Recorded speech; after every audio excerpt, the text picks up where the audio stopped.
Okay, so this section is going to be talking a lot about estimating with confidence. And so we're going to be talking about a lot about vocabulary and exactly what you would need to say when you're putting this into context and such, so that when we do some of these tougher problems, we have a better handle of exactly what we need to say so that we're going to get full credit. So first we're going to start with a little bit of vocabulary here. Okay? And so here we've got the definition of what we call a point estimator. So a point estimator is going to be a statistic. So remember, that's going to come from a sample. So it's going to be a statistic that provides an estimate of a population parameter. Remember, parameters are applying to the entire population. Statistics apply to the sample. So the point estimator is going to come from a sample, and using that point estimator, we can then try to make some conclusions about the population parameters. That can also be called the point estimate instead of just the point estimator. Okay. So looking at an example that we have here, we're using batteries. So we've got in each of the following settings, determine the point estimator you would use and calculate the value of this point estimator. So here for part A, it's talking about the mean lifetime mu of the AA batteries produced in an hour at a factory. They select a random sample of 50 batteries during each hour of production and then drain them under the conditions that mimic normal use. And then here is your data from your sample. Okay, and so looking at A here and trying to determine the point estimator. So the point estimator that we would be using for this would be X, would be our sample mean, right? We're looking at the mean battery life from the sample, okay? And when we add all of these up, right, we add all of those up and we divide them by 50, we get a mean battery life of 16.718. Okay, and so that would be our point estimator that then maybe we can use to estimate the population parameters. Okay, for part B here, so part B is what proportion of the U.S. high school students smoke. Okay, and so there was a 2011, proportion of high school students that smoke. There was 2011 Youth Risk Behavioral Survey questioned a random sample of 15,425 students. So there's my sample. Okay, I want to know what proportion of U.S. high school students smoke. Okay, 2,792 said they had smoked cigarettes at least one day in the past month. So a proportion, right? So for this, I'm looking for p hat. That would be my statistic that I could use as my point estimator. And p hat would just be 2,792 over the 15,425, which would give me a 0.81. And that would be my point estimator that I could use to estimate the parameter of all high school students that have smoked. And the last one, the quality control inspectors in Part A, they want to investigate variability in battery lifetimes by estimating population variance there. So basically what you're looking for then is the variance of the sample. So the sample variance, which would be, remember, we've got our to find variance, we find all of our deviations, we square them, we're going to add all those up, and we're going to divide by n-1. So when we do that, I'm not going to write that out for all 50 of them. Okay? It is 0.411 hours squared. And that's my population variance for Part C. So that's just for that sample of 50, and I can apply that. That's my sample variance that I can apply to estimate my population variance. Okay, so let's look now at confidence intervals. So what we have here is that a teacher put this information into their calculator. They put in mean for random normal, and this is an unknown. This is a unknown that the teacher has assigned, but you don't know what that is. So it's an unknown, and it's a mean. Okay, so it's an unknown mean. Okay, and 20 here, this is my standard deviation. Okay, and then 16 here is my sample size, n. And so when it spits out this 240.8, that is used as a point estimator for this M here, for this unknown mean. So the 240.8 is a point estimator for our unknown mean. And what we're looking for here is how precise is this? Okay, is that exactly right? How close is it to right? So let's start first by looking at describing our sampling distribution, because we can use our sampling distribution to kind of get an idea of the interval of possibilities that we could have for our mean here. So when we're describing our sampling distribution for this, okay, basically we need to cuss our graph and we need to go through what we would have here. So we need to think shape. Okay, well, for our shape, remember the shape is the same as the population, and the population is normal. So our shape is going to be normal for our sampling distribution.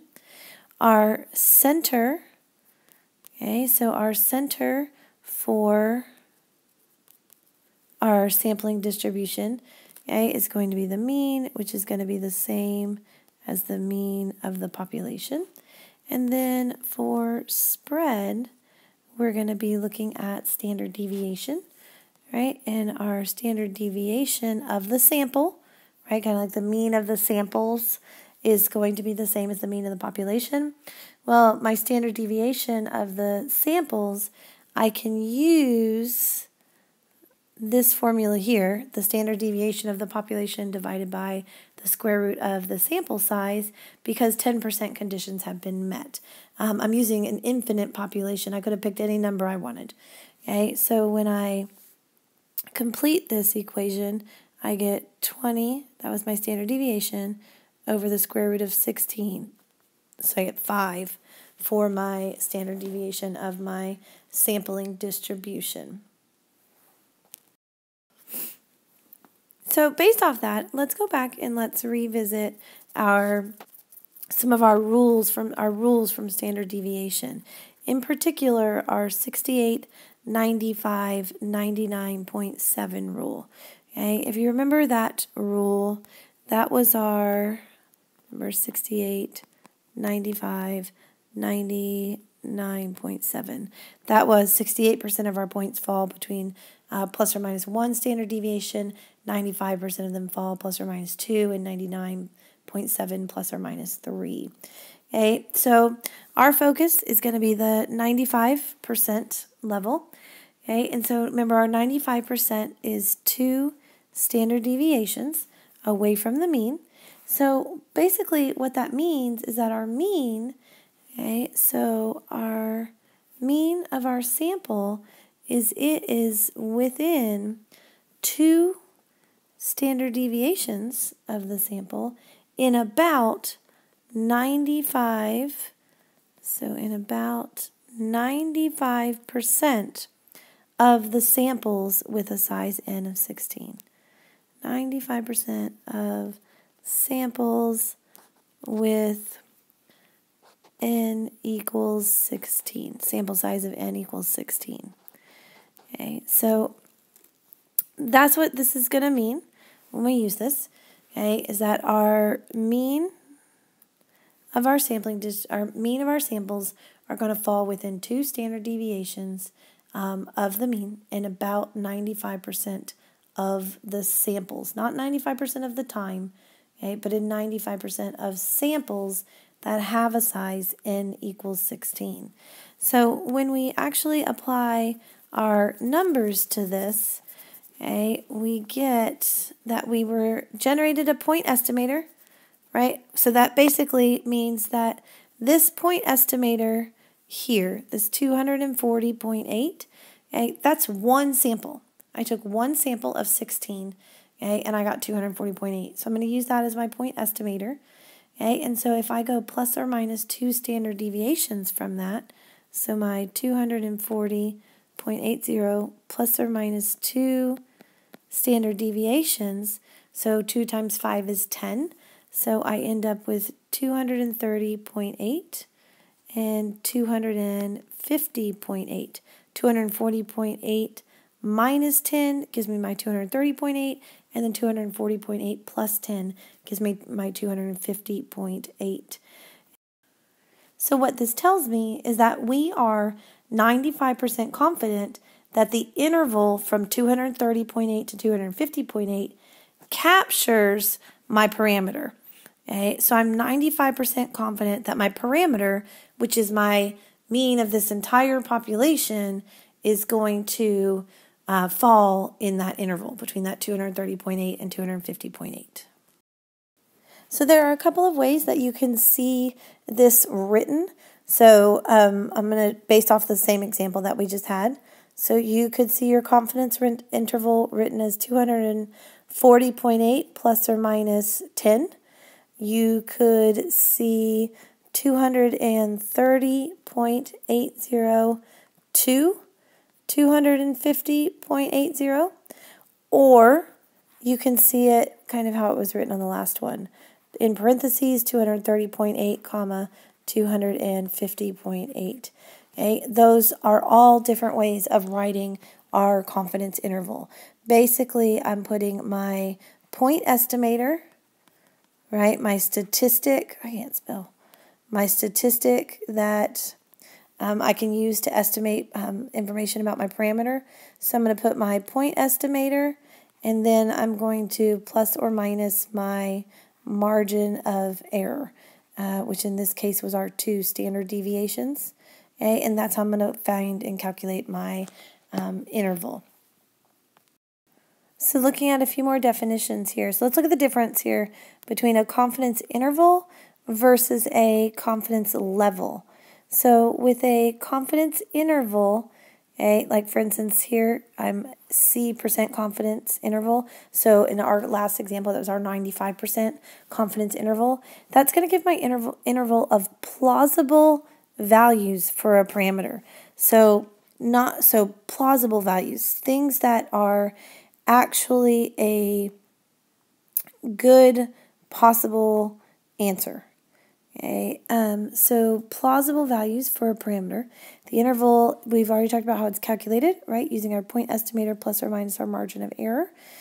Okay, and then looking at our confidence level. So a confidence level is my overall success that the rate of the method for getting the confidence interval. For example, if you look at this, so 95% confident of all possible samples, the method would yield an interval that captures the true parameter value. Okay, so sometimes when you take a sample, it may fall, it may be one of those kind of outlier type samples. It may fall outside of that confidence interval. So what we're saying with our confidence level is this is our basic success rate for how I'm calculating this interval. Okay, so my confidence percentage of all my possible samples, okay, this is essentially how confident I am that my samples are going to give me a true parameter value.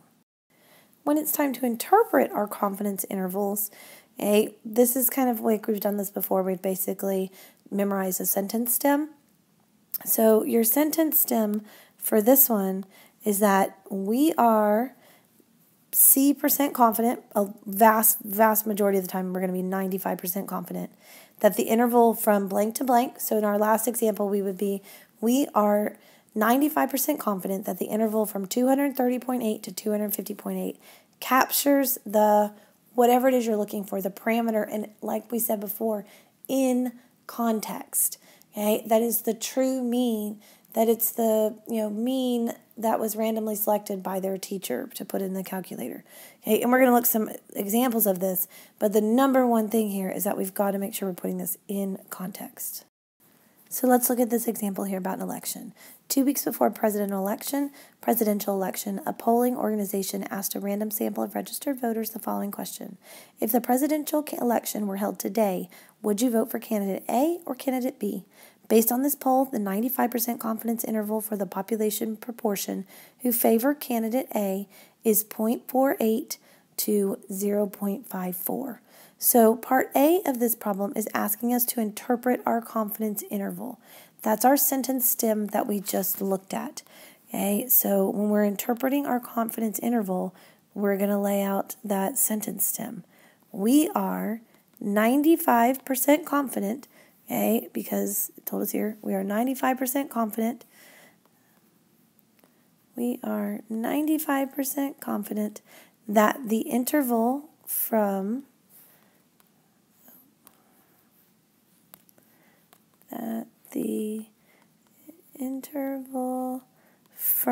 given to us in our problem up there, so 0.48 to 0.54 captures, okay, and what does that capture?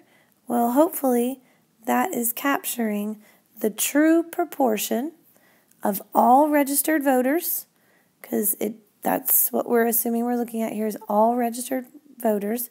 So captures the true proportion, that's our parameter there, okay, of all registered voters who are in favor of candidate A.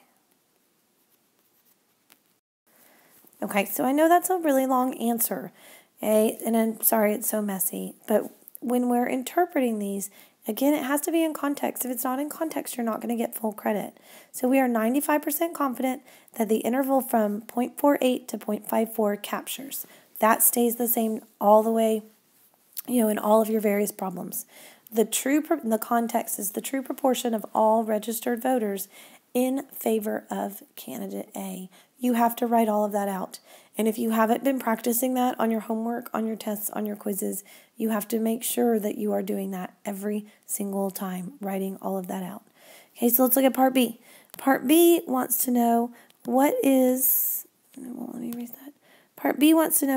point estimate that was used to create the interval, and what is my margin of error? Okay, so we didn't officially talk about what that would be, what the point estimate would be. That would, if I'm just given an interval, but let's think about this logically for a minute here. Okay, my interval is 0.48 to 0.54. When we formed that interval in the last example, where we got the 230.8 to the 250.8, okay, we added and subtracted the same value.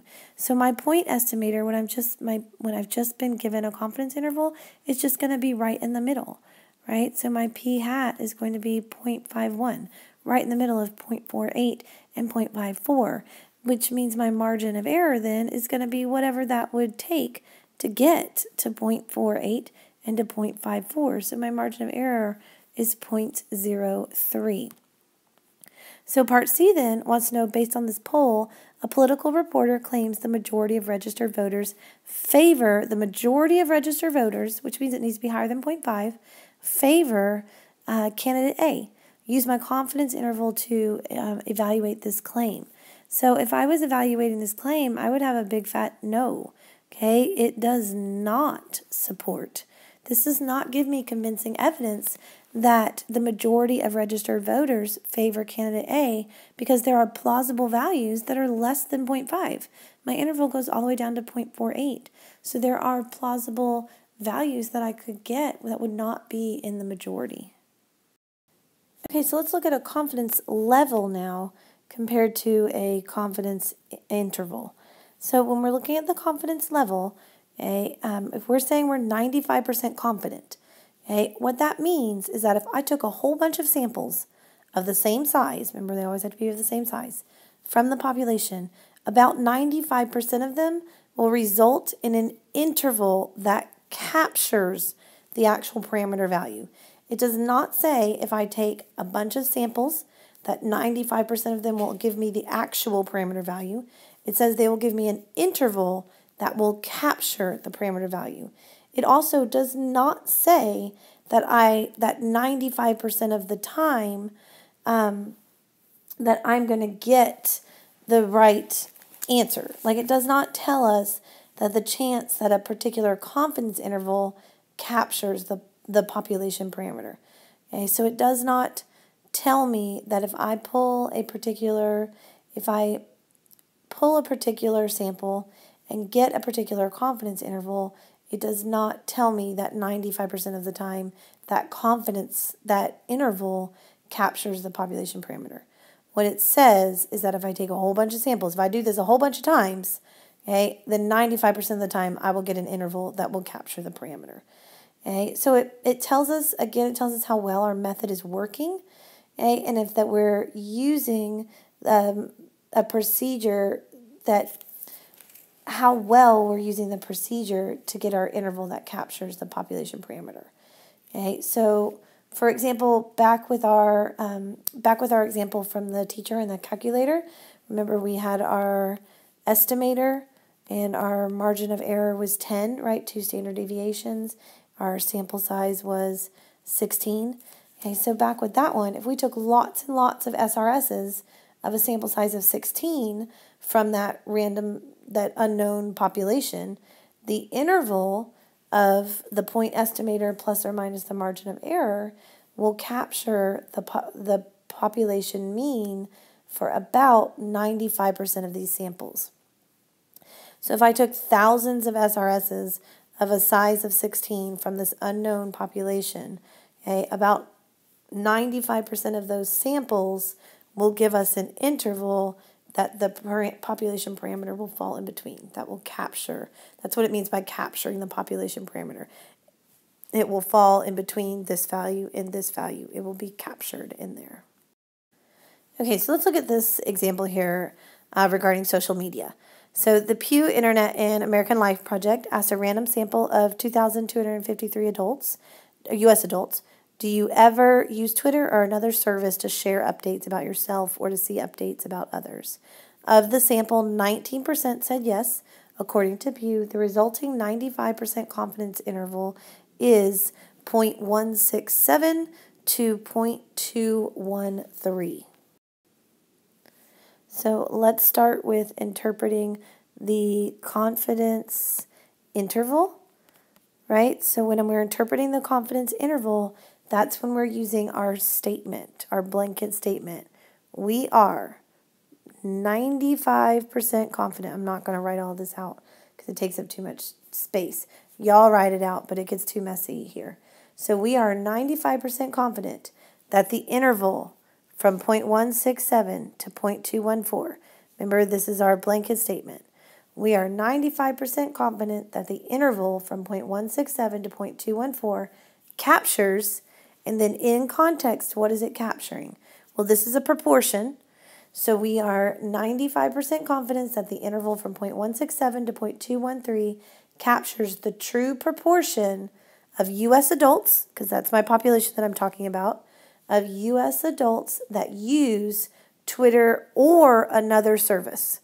Okay, and you could really go on and on and on and on, but you need to talk about updating. So you could say all of it, use Twitter or another service to share updates about yourself or to see updates about others, or you could simplify that a little bit to just the true proportion of U.S. adults that use Twitter or another update service. Okay, but we have to have all of that context in there.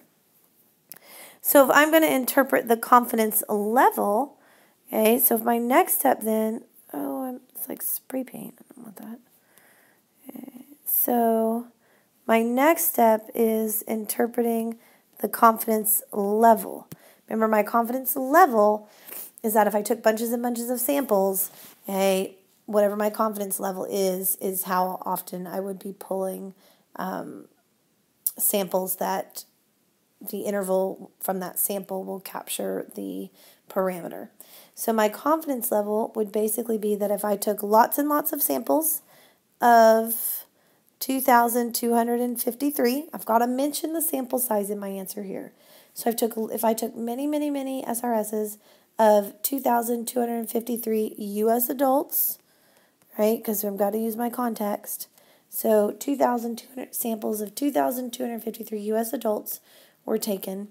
Then my confidence intervals that come from those samples, my resulting confidence intervals, would capture the true proportion of all U.S. adults who use Twitter or another update service for about 95% of those samples. So again, my confidence interval, okay, is that I am 95% confident that the interval from this value to this value captures whatever parameters I'm trying to capture.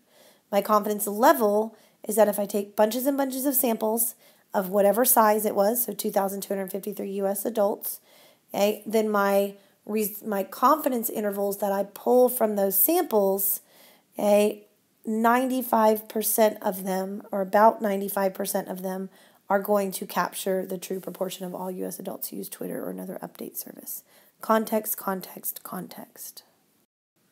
So just a couple of things to kind of leave you with here as we're talking about constructing or building these confidence interval levels is that as we increase our confidence, okay, so as we increase the confidence, the result is I end up with a wider interval, right? If I'm going to be more and more confident about, how many people are interested in this candidate or whatever, then I need to open up my interval. My interval needs to be bigger because then that makes sense, right? Because I'm more likely to capture something in that bigger interval.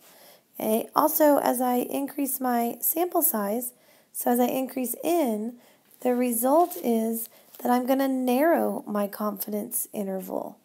Okay. So as I increase in, I'm going to narrow that interval down some.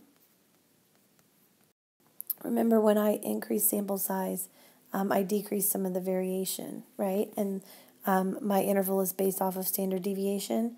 So when I increase sample size and I decrease that variation, so that's going to narrow my confidence interval. Okay, here, remember before we said the point estimator. So this is just making this formula even more generic, just saying statistic in general, plus or minus our critical value. Okay, your critical value is just going to be your multiplier. Okay, it's your multiplier that makes your interval wide enough to have the stated capture rate, right? How wide does my interval need to be, okay, from this distance to this distance to fit that capture rate, basically. Like if I'm going to be 95% confident, well, how wide do I need to be? Well, my critical value is 2. I need to be 2 standard deviations away. If I wanted to be 99.7% confident, then I would need to be, my critical value be 3. Okay, so it's it's my multiplier that's going to make the interval wide enough to have this whatever capture rate I said I was going to have, which again most commonly is 95%. And as for my margin of error, that's going to get smaller when my confidence level decreases. So basically, the less confident I get, okay, as my confidence level decreases, my margin of error will get smaller, and as my sample size increases, my margin of error also gets smaller. Okay, so we'll be kind of taking this a few steps further as we move through this chapter, okay, and applying this to more kind of real-world scenarios.